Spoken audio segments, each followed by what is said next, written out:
Hello, today is day 3 of the art journal. I only had 10 minutes to draw, but I still want to share it with you.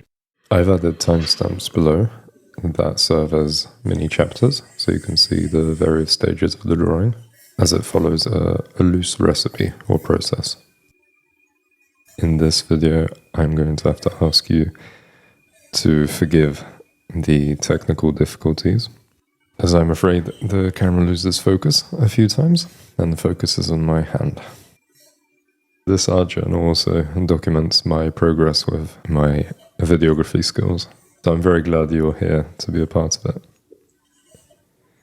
In any case, we're doing a charcoal figure drawing with a time limit, which is a brilliant exercise. 9 minutes of drawing is better than 0 minutes of drawing, and it doesn't necessarily mean it has to be rushed. The time limit is very useful in forcing you to edit. So you only put down what you think is essential. It's actually a brilliant way to practice for life drawing, where a pose will have a set time limit.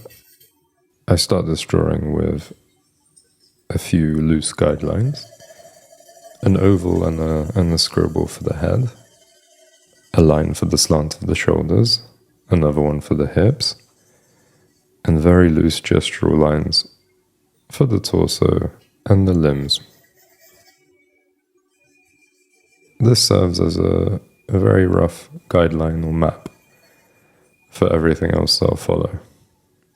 And from there, I apply charcoal to certain areas that are in the shadow or tend to be blushed or have some redness, like the breasts, the elbows, the knees. And then I consider how the edges and boundaries of these areas are treated, namely soft edges for form shadows, where the form turns, and hard edges for cast shadows. And since I'm drawing at a small scale and I want to create fine, crisp lines, I'll use a compressed charcoal pencil instead of the charcoal. I could use the charcoal, but then I would need to sharpen or chisel down a point to achieve that crisp edge.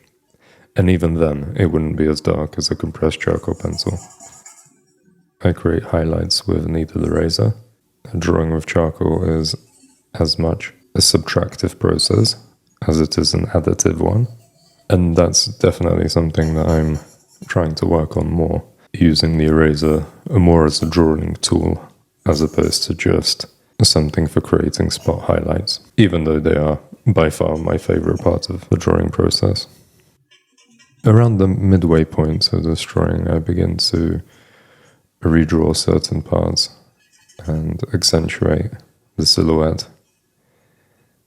That's a purely stylistic whim, but after achieving adequate accuracy with regards to the reference image, the ultimate goal is always to create something aesthetically pleasing, at which point the composition takes precedence over accuracy. But I'll be quiet now, and you can enjoy some gentle music. Thank you for listening.